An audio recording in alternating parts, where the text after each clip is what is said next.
Halo, channel Farming Day di sini. Kita akan bahas soal persiapan lahan menanam labu madu. Berhubung banyak yang tanya kenapa bisa sukses menanam labu madu, langsung saja saya akan jawab dengan ilmunya dari Pak Apip, sahabat semua.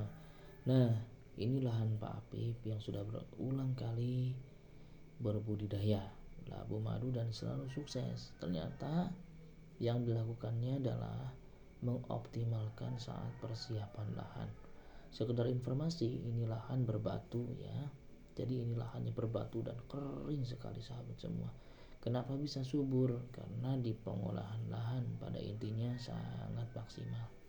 Oke, sahabat semua, di kebun Pak Apip ini persiapan lahan itu dimulai dengan menebang pohon. Seperti ini ya, tiang-tiangnya kan dari pohon jati camelina. Dan pohon-pohon yang besar ini sudah digunakan sebagai para-para, sahabat semua. Jadi pohon-pohon besar itu ditebang supaya angin bisa masuk, udara masuk, cahaya juga masuk, sehingga kebunnya akan terhindar dari jamur karena sudah tidak lembab lagi, sahabat semua. Nah, kemudian rerumputan atau perdu-perdu ya juga dibakar, kemudian dibersihkan dari lahan. Setelah itu Pak Apip di sebelah selatan yang menghadap ke Samudra Hindia, karena hembusan anginnya itu sangat kuat, memasang paranet ya supaya menjadi windbreaker atau penahan angin. Setelah itu, nah mulailah pembajakan. Pembajakan ini harus berulang kali disertai dengan menyisihkan batu-batu besar dan batu-batu kecil. Batu-batu kan, batu-batu besar ada juga cadas di sini, sahabat semua. Nah, sambil membajak itu diberikan trichoderma, kemudian mycorrhiza, juga dolomit. Nah, kemudian pembajakan yang kedua baru ditambahkan dengan asam humat. Nah, gitu sahabat semua. Nah, setelah itu kita ke persiapan media. Nih, persiapan media itu yang pertama yang harus dilakukan adalah penggemburan kembali. Jadi tadi pembajakan 2 kali, kemudian penggemburan secara manual di media langsung sambil dibentuk bedengannya, sahabat semua. Nah, kemudian setelah itu kita kan sudah mempersiapkan persemaian labu madunya ya. Nah, setelah siap lahannya baru itu labu madu ditanam. Menanam labu madu jangan sembarangan, tapi kita harus persiapkan beberapa hal, yaitu yang pertama, drainase atau irigasinya harus sudah selesai di lahan, sahabat semua. Jangan sampai ketika kita menanam seperti saat kemarau ini, air nggak ada, wah itu hancur semua, sahabat semua. Jadi drainase kemudian irigasi ini harus sudah selesai di lahan. Maka saat menanam, apa yang kami persiapkan yaitu bibit labu madunya sudah berusia sekitar 14 hari itu.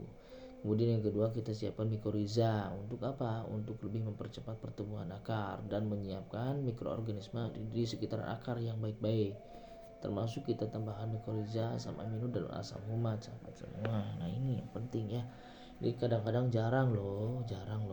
Nah, setelah itu ditanam, baru sorenya kita semprot pestisida.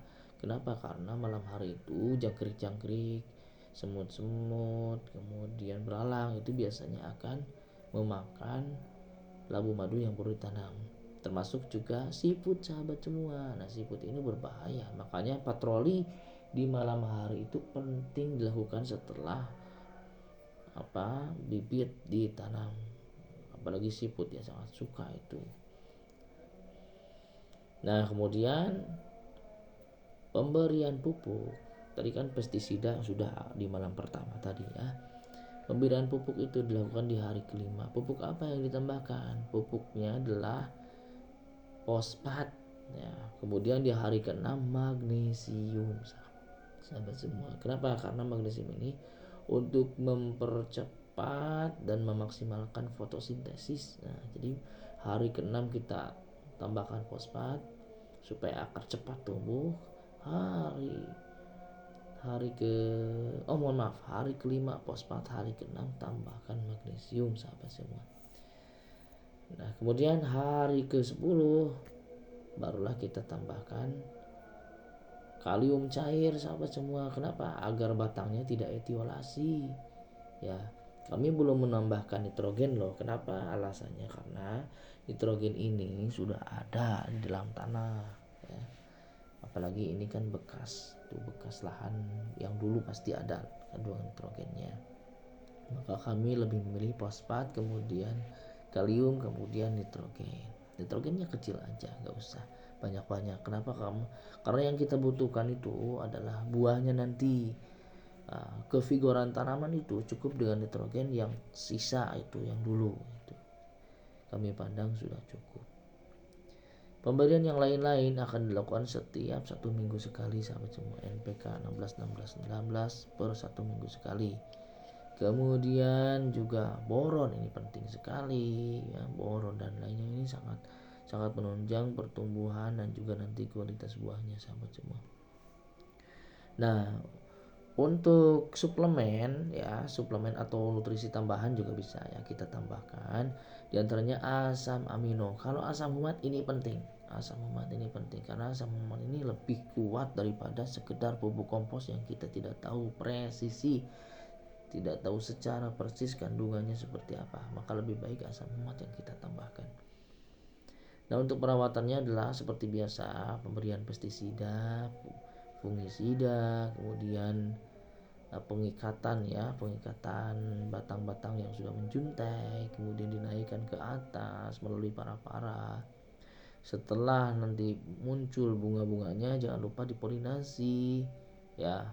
Semakin sering kita merawat tanaman kita akan semakin baik juga hasilnya sahabat semua. Nah, untuk pemangkasan ini dilakukan apabila kita sudah melakukan polinasi ternyata tidak berbuah, maka batang itu lebih baik dipangkas karena apa? Menyerap nutrisi terlalu banyak. Lebih baik dipangkas itu. Ya. Yang kedua, pohon yang tidak kita harapkan misalkan terlalu rimbun, maka kita pangkas bagian batang-batang pohonnya. Ya, supaya tidak terlalu boros terhadap nutrisi sahabat semua. Setelah menjelang agak besar ya, sekitar usia 2 bulan ya, kita harus sering memantau supaya apa, kalau misalkan ada serangan lalat buah kita tahu, kalau ada serangan jamur kita tahu, kalau ada serangan hama kita tahu, dan kita bisa mengantisipasi sejak awal sahabat semua. Kita harus sering ke kebun meskipun hanya 1 jam ya, lamanya kan ngerokok gitu ya. Nah sahabat semua, demikian mungkin ya. Oh, satu lagi, ini masih perlu pengairan meskipun sudah buahnya besar-besar. Jadi usia 2 bulan sampai 3 bulan harus terus disiram, jangan sampai penyiraman telat sahabat semua ya. Itu. Nah, labu madu bisa dipanen untuk daerah panas di usia 100 hari, untuk daerah dingin sekitar usia 100 hari plus 10 hari biasanya, agak mundur kalau daerah dingin sahabat semua. Nah, demikian ya budidaya atau trik dan tips budidaya labu madu, terutama yang kami khususkan adalah mengenai olah lahannya supaya kita sukses. Demikian. Assalamualaikum.